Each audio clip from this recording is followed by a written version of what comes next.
King Triton, the great sea king, had many daughters who loved the undersea world in which they lived.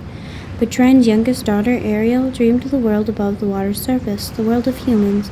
Although her father warned her never to go there, Ariel disobeyed him and went to the surface quite often. Ariel and her friend Flounder liked to visit the Scuttle the seagull. Scuttle told them all about the human objects that Ariel discovered at the bottom of the sea. One day, Triton found out that Ariel had been making trips to the surface, and the Sea King grew very angry. He was worried about his daughter's safety, and so he asked his best friend Sebastian the crab to keep an eye on Ariel.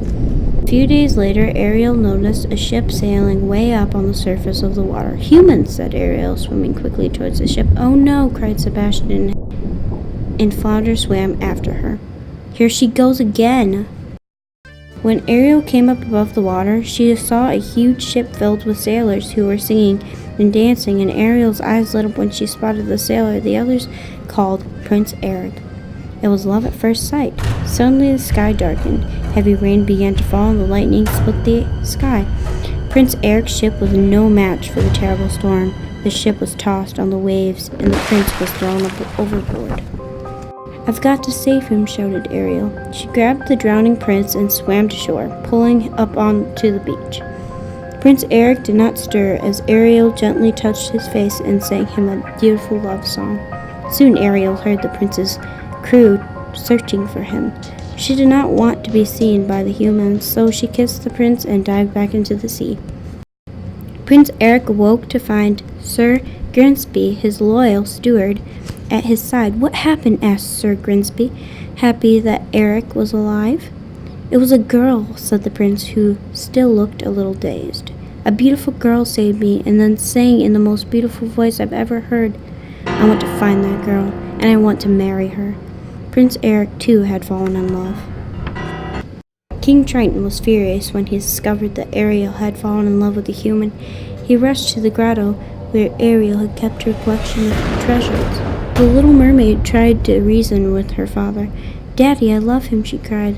"I want to be with him. He's a human, a fish eater." Triton shouted, "No!" He raised his magic trident and fired bolts of energy around the cave, destroying all of Ariel's human treasures. Then the mighty Sea King left.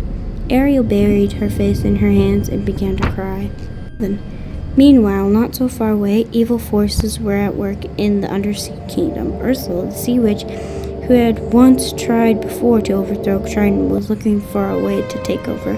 Through her crystal ball, she could see Ariel crying, and an idea came to her. "I can get the Sea King through his daughter," she realized. 12. Ursula sent her slimy eel servants, Flotsam and Jetsam, to Ariel's grotto. There they convinced the Little Mermaid that Ursula could help her get her beloved prince. Ariel was so upset that she ignored Sebastian's warning and swam off with Flotsam and Jetsam. "I have a deal for you, my sweet child," began Ursula after Ariel entered the witch lair. "A deal?" asked Ariel innocently. "Yes," said the witch. "I will make you human for 3 days and you will go to the prince. If you can get him to kiss you before the sun goes down on the 3rd day, you will stay with him forever as a human, and if he does not kiss you, then you will turn back into a mermaid and will be my prisoner." "The price for my services," the witch continued, "is your voice." "My voice?" asked Ariel in shock. "I won't be able to sing or talk. How will I get the prince to fall in love with me?" "You'll still have your pretty face," replied Ursula. After Ariel agreed to Ursula's deal, the sea witch cast a magic spell. An amazing change took place. Ariel's voice flew from her body and was captured into the seashell around Ursula's neck.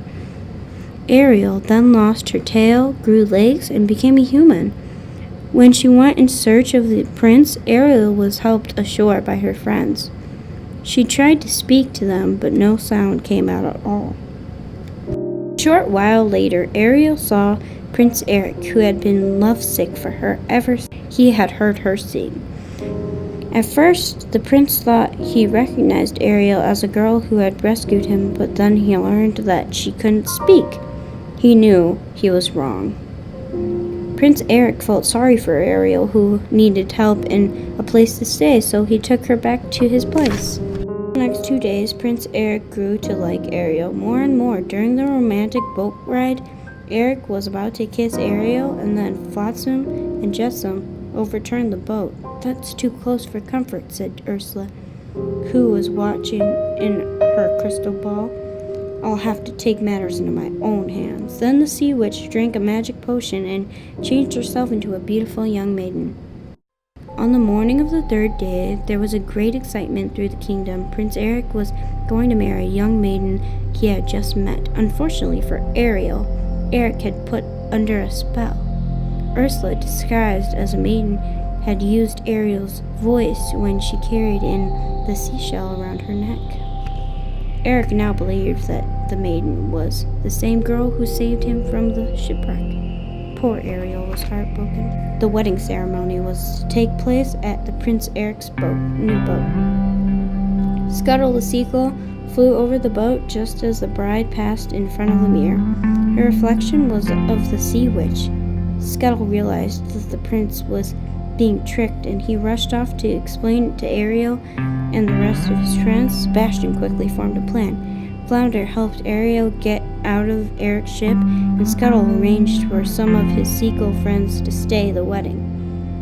"I'm going to tell Triton all about this," said Sebastian.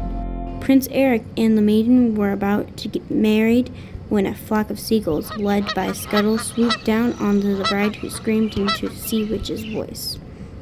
Ariel climbed on the board, and just as Scuttle knocked the seashell containing Ariel's voice from the maiden's neck, the shell shattered and Ariel's voice returned to her. "Oh, Eric, I love you," said Ariel. "It was all along," said Prince Eric. The sun disappeared over the horizon just as they were about to kiss. Ariel's 3 days were up. Immediately she changed back into a mermaid, while the maiden changed back into a sea witch. Ursula grabbed Ariel and dived back off the ship. Thanks to Sebastian's warning, Triton was waiting for them at Ursula's lair. "I'll let your daughter go in exchange for you," cried Ursula. Triton agreed, and he became Ursula's prisoner. She now has his magic and Triton and controls of the undersea kingdom. All of a sudden, a harpoon struck Ursula in the shoulder, and Prince Eric had become to rescue Ariel, who swam to the surface with him. Ursula followed close behind him when she grew bigger and bigger with anger until she rose out of the water. Prince Eric swam his ship and climbed on board. He grabbed the wheel and turned onto the ship towards Ursula. Just as the sea witch was about to fire a deadly bolt at Ariel from the Trident, the prince's ship slammed into Ursula and destroyed the evil witch. Now that the witch was dead, Triton was freed, and he rose from the sea with his trident back in hand. He could see Ariel watching Prince Eric, who was lying on the shore unconscious. "She really does love him, doesn't she?" asked the Sea King. Sebastian, who was nearby, nodded. "I'm going to miss her," Triton added. Then he raised his trident and shot a magic bolt at Ariel's tail. The Little Mermaid's tail disappeared, and once again she had legs. Ariel was now a human. Prince Eric awoke in time to see his beloved Ariel running onto the shore. He kissed her, and then they were married that day. After the wedding, Prince Eric and Ariel sailed off on their honeymoon to live happily ever after.